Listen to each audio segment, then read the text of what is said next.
Hi YouTube, I hope you're all doing good. I'm having an okay day and I just bumped my camera. Now you can see my eyes a little better. Maybe, I think. Okay. Well, anyway, yeah, it's was snowing out a little tiny bit. I've been listening to some narcissist recovery or narcissist abuse recovery specialists. One lady I ran across, I think she's about my age, Miss Faye's World. She has a video I'm going to share with you. Be careful, these new age men are feminine. Um, you know, how if you think that they may be interested in you when they meet you, but when they meet your brother, they have the same type of connection, that type of thing. I've been through all these things and how it used to be where men would do the heavy lifting and now they want women to do that, with this push for basically, what she's saying is now that men are out in the open with each other, they don't need to, they don't need women and for sex, and they're not respecting women in this world like they did perhaps maybe even right up until the 70s, 60s, 70s. It was more difficult for these people to come out and be who they truly were on the inside. And if that had been the case, I probably never would have been married. Not one time. If I had seen what I saw after I signed the paper, you wouldn't have got me to go near that stuff. Not one bit. And well, you know, without using any bad language, I'm sure you could fill in the blanks there. But yeah.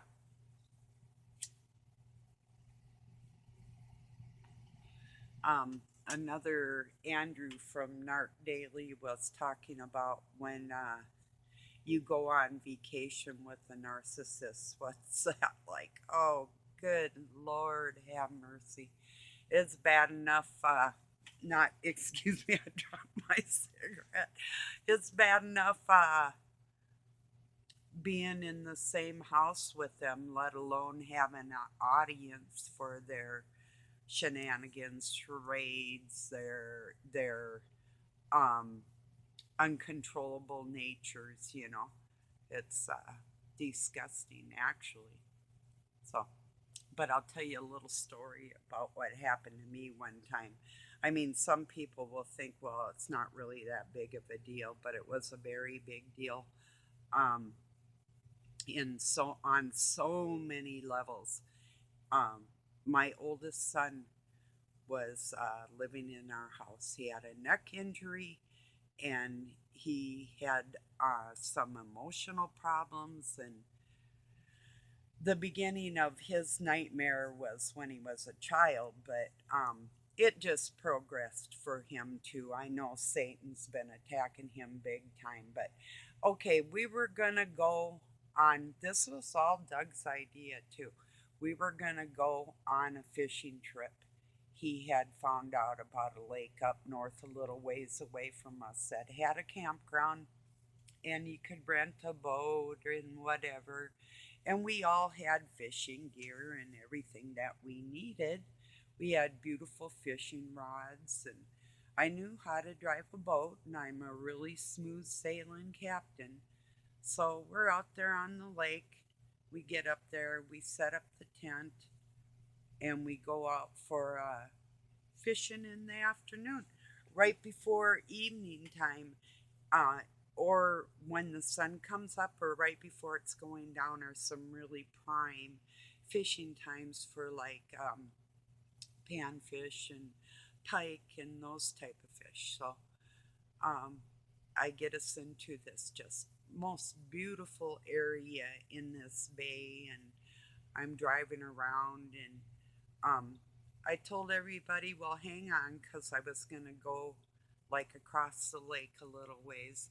As I went to turn the boat, I watched Doug drop his fishing pole, lures and all. I mean, hooks and lures that can kill fish in the bottom, you know, right into the water. And he said he dropped it. I watched him, you know. Okay, so we go back up onto the shore because Doug can't fish. So here we have this person in the boat that dropped his pole on purpose, has to go back up onto the shore, and decides to go into the nearest town to get a new fishing pole. By this time, it's dark, and we had decided, well, we're going to get up early and we'll try this again in the morning. In the meantime, my son and I were like setting up the stuff to cook, and we had a cooler and all the stuff, provisions of home to have a really nice night. Even like air mattresses to sleep on with our sleeping bags, the comforts of home. In a four-man tent with three people, not a big deal, plenty of room. I even had a rug you put on right on the inside the tent by the zipper. You take your shoes off so you don't track dirt into your bed, you know. Okay, so we had something to eat. In the meantime, Doug sits in the car and says he can't sleep in the tent and that he missed his cat, which was my cat. It was a Lynx Point Himalayan my son had gave me, named William, after mine and Doug's dad's, both their middle name was William. So Billy for short. So Doug missed Billy, so he sat in the car all night long. And a lot of that too was because the campers next to us, he was kind of trying to find a way to go and party with them and ignore the fake family that he had brought with him, because my son is his stepson, not his son. He has one daughter. Um, okay, so we ended up packing all our stuff that next day and leaving and going back home. That was just one vacation, but that's a typical scenario of what will go on, you know. Or if you go out to eat, um, you might think something is wonderful and you'll be part way into your meal and they'll just stop and like throw, and this might be maybe they had a lot of beverages or a big breakfast or whatever the case would be. It's all planned, and throw their napkin like in the middle of their plate while you're still trying. It could be your anniversary or your birthday or even their birthday, but they don't care as long as they can control that situation and make you feel odd about whatever you're doing. That's a typical thing for them, you know. Or the rides to and from places, like you'll get somewhere all the way there, it's nothing but nonsense. Crazy making nonsense just to drive you out of your mind, no matter what the topic of conversation is. You get there and then they're greeting people and everything's all happy. Oh, they might say something like nasty about a waitress or hostess, or, you know, the guy at the door or whatever, you know, typical. And you get back in your car and you leave after a very unpleasant experience and you're on your way home. And then you know you're going home to either total silence or more of the shenanigans and bullshit. And it's like, here's a for instance, too. Last night I said, I just I don't want to talk. I don't want to hear you. I said in last time in English, no still means no. And he was trying to tell me about how the banks were failing and the credit cards were going under and all this type of thing. And I said, I'm aware of what's going on with the economy. I don't want to talk about this. He started talking about um, politics, and I'm like, and I don't want to hear about that either. And then it was, he didn't know, what was it? He didn't know why I was so something. He said, oh, I don't know what happened to your mind or some damn thing like that to me, just because I wouldn't listen to what he was saying. It's pretty disgusting. So I did hear, however, from Doug that on February 14th, there people are getting together and saying, like, don't go to work in the United States. Don't spend money, don't travel, don't get any gas, whatever you do, just shut down the whole system for one day. Well, and then I was listening to A Time for a Judgment, and he had been hearing things of the same sort of what people are saying, like don't spend this and barter with people and trade for what you need, and that's good too. But this he thinks this is kind of ushering in what they want for us to own nothing and be happy anyway. So just kind of a word to the wise that it could be a total psychological operation, and I wouldn't doubt that anyway. A lot of stuff going on in the world. So I don't know even what time I was watching a movie last night. What time I actually fell asleep, I'm not sure, but it was pretty sickening till about 1:30 or 2 in the morning. And then about 4 o'clock, I must have dozed off. Um, I woke up about 4, but I didn't feel like I had gotten any sleep, and then I fell back asleep, and I didn't wake up till about noon, you know. And I still have my paperwork to do. Well, I've decided even if I don't make a video tomorrow, I think I will. But before I even, I might turn on like my computer and check my Facebook and maybe listen to a video, but then I'm going to do my paperwork, and that's all I'm going to concentrate on tomorrow because I've only got a couple more weeks to get that in to help myself. So, and he's been, and I said to him, I have to do this paperwork for my future, for my retirement. And he says, I have paperwork to do all the time. I did feel like slapping his head off. That's the type of shit. It's just, there's no reason. It's like, shut your big mouth. It's he is intentionally trying to keep me under his control so I don't have my own money and I can't motivate on this planet. And I deserve everything I worked hard for, and I'm going to get it too. So, oh, he said, I did tell you that I'd take you in, and the county will help you do your paperwork. I'm thinking to myself, well, I got to sign the papers anyway. I might as well fill them out since I do know how to read and write. But there was a time when I was not able to talk, that would have been a welcome thing, but it would have just been really extremely painful because there's times that I was so sick that even going somewhere would make me even sicker and set me back. And I do believe that he would be happy if I was back in that position, unable to walk or talk or even help myself. These monsters do not care. If you're injured or anything happens to you, they could care less. It's a fact.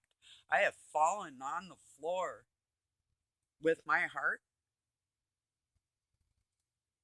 stroking out, and he never even knew. He could have cared less. I was in the bathroom. I fell one time in front of the door, and I'm in there praying. And I finally got enough strength to get up, but like everything was going, like my ears were ringing, I was sweating, everything was going black on me. And this was when I had infections in me and allergies that I didn't understand how to even help myself at that time. I was having some extreme physical troubles that not even the doctors would help me with. Even if I told them what I knew I needed was to be observed towards the evening when I was having these problems because I would get tired through the day, would put stress on my body, and I was almost stroking out, you know. Plus the leaky gas that we had in our house at that time, and because they put water fittings on our pipes when we had them redone, you know, just. But anyway, I just thought I'd talk about that vacation thing because that Andrew from Narc Daily really brought back a lot of. Well, it's not that they ever went away, but what it's like to go somewhere with somebody. You make plans and you could be waiting like somewhere for them, and that they're gonna make arrangements or you did, and somehow it gets all messed up, or like he was sitting on the beach waiting for his wife to come back and he had reserved two chairs. He got up early and went out there and reserved the two chairs they were gonna use on their vacation at this beach resort, and she didn't show up till about noon or whatever, and he was already like almost sun crisp by that time. And then by the end of the vacation, even though they were going to go like out to dinner or horseback riding, anything that he had paid for or planned, it just got spoiled, or she'd be taking like selfies and having other people take pictures of them or just her. And then the one day he got up and she was like gone out of the bed. And there she was sitting down at the beach with another person, with another guy. So he had a choice to either pull up a chair and sit next to either one of them in an uncomfortable position or just leave. That is very typical, you know, or to have like a argument in the car that you didn't start, get out, they meet somebody, and the somebody that they're meeting are like hugging and touching on what you thought was just exclusively personal to you, was your intimate physicalness with your other half, had just totally been annihilated by these creatures, and that is what they do. And when they find other creatures out there like that, they'll help them do it to you. They don't care. Then they got a group of them. You ever been in a group of that stuff? It's like a cluster, bloop, you know. So, a cluster bleep of narcissism. Yeah, I've been around that before too. It's pretty repulsive. So, yeah. I really can't. I hope someday I will be able to see what I consider normal in this world, normal behavior out of friends and people that I want to be around in my life. I hope I can have that one time in my life without feeling like it's abnormal.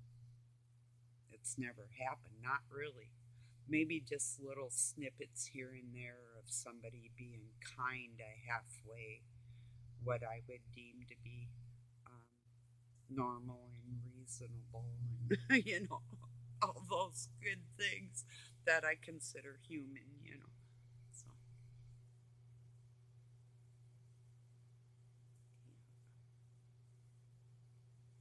So, So it is disheartening. And I mean, as far as like, and you've had it happen, and trusting people again, it's like, even making friends and they hurt your feelings. Yeah, that's bound to happen, but we can't stop trusting people. We just need to realize when we see these red flags in people to gather the signs and learn how these people operate and what they do and what we don't want in our lives. And then it's pretty clear.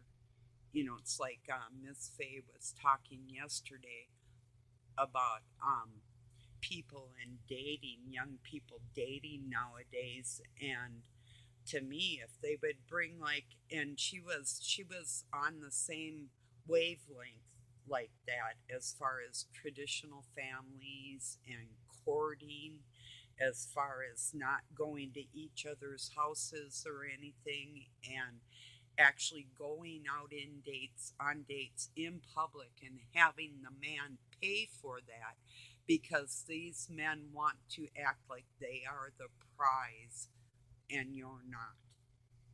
And I do feel the same way. If a man wants you bad enough in his life, and to practice celibacy for a year, it sounds ridiculous. I agree wholeheartedly. If I had done that and not been stupid, I wouldn't be in the situation I'm in. So I got talked into moving in and letting my house go because somebody had put fleas in my house and I couldn't get rid of them. It should have been burnt, most likely, but or at least fumigated, and maybe they did. I think what they did is fumigated it before I bought it, because it was, there was sand on the ground under the house. And I think that maybe even like, if they had cats or whatever had gone under there, and it's just probably something they really couldn't get rid of. But I was being eaten alive, so I decided to move in with my friend. Stupid. And date and have separate rooms. So I did that for about 10 years, and then we decided to get married. Well, my wedding day was, the first clue. Well, not the first, but a very big clue of the nightmare that I had just signed into. So we had decided not to have more children and just take care of the ones that we did have. And I am really glad about that. Although I went and got my tubes tied, and they botched the surgery, and I went into menopause at 34 years old. So, yeah, long time ago now. So, anyway, um, yeah, just a little bit of background on some of that. What a trip, right? Yeah. As far as, I mean, from botched the surgery, it got infected in there. And then I was battling that along with my allergies, and everything went crazy in my life after that. Even though I was still functioning, like, going to school and working or whatever I was doing at that point in my life, I still would do it. It just was with a whole lot more. It was harder to do everything that I did do.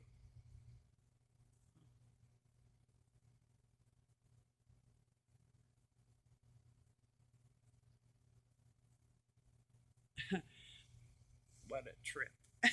What a trip. But yes, I am so glad I didn't have another child with somebody that could care less about the ones that he already has, you know. He's like, last night, that what a good man he is. I said, you've never been a good man, and everybody that knows you would tell you the same thing, including your daughter. You know, I'd like to hear what his kid has to say about what it was like growing up around him, as far as him being a parent that cared about his child's schedule, getting up and going to school, or was he more partying out in his shop when he should have been taking care of his family, type of thing? I think I can probably guess from the outcome of his first family leaving him, and when I actually got close to him that same year, as far as friendship, um, I felt sorry for him because he told me she cheated on him. So that got my sympathy, and took his daughter. So playing on my heartstrings, you know. And watching me and knowing what to say and what not to say and all that.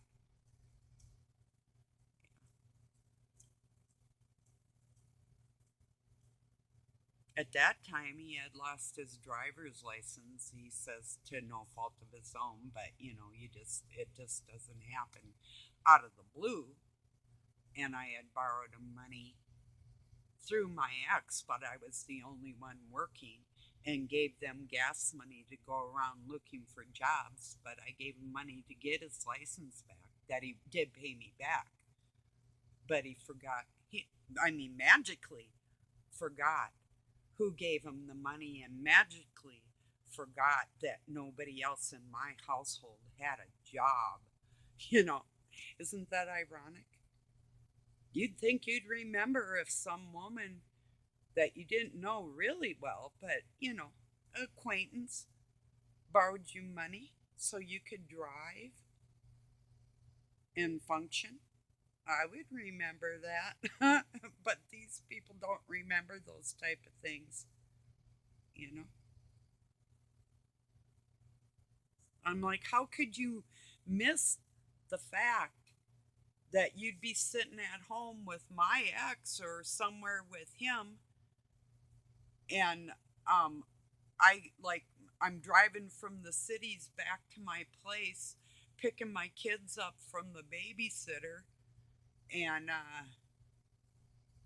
you didn't know that I got home from work, like I just got home from work or whatever, you know. Yeah, he knew. I just looked like a prime target at that point, you know. So God knows, even, well, between him and my ex, they both were the same caliber. So I even think at times that they even correlated a lot of my demise and together, you know. And I can't prove that, but I suspect that, you know, because neither one of them care unless it's something to benefit them, you know. So that's crazy. So, I mean, I didn't contact him. It's not like I kicked my ex out and I didn't talk to anybody for a couple weeks. Then Doug called, or no, he just stopped in and said that his ex said that I had a car there that he could have. And it was a Buick that I had. And I said, that didn't run anymore, that I was going to have I had just called and was going to have the junkyard come and get that. And I said, you're not taking my car. I'm getting the money for that. I bought it. It's my car. If somebody else gives it to you, I don't care what they said, you know. And he made light of it. But he still mentions it every once in a while, how my ex Zach gave me that car. Well, you can't give somebody something that doesn't belong to you, you know? So, it's weird things. Anyway, I wanted to let you know about Miss Faye. If you just need somebody to listen to that's talking some common sense on this planet, that knows that women need to be treated like women in order for a man to have her attention. And if you're all into this unisex stuff and whatever, well, that's you. There's still some of us traditionalists that believe in what a real family is, regardless of what Satan wants you to say to me. I don't care. I'm not hearing it because it's not real, it's fake. And I'm just going to leave it there today because that's the truth of the situation. You can buy into it. I'm not calling for anybody to dislike or hate anybody, especially if you're on the up and up and you're like, you're gonna be gay, whatever. I don't care. But it's the ones on the download that don't tell you that they will even boff a frog if it will benefit them. So, and that's what we're dealing with here. So, all right, everybody, thank you for joining me. I hope you have a beautiful night or day wherever you're at. Peace and love from Pine City, Minnesota, USA.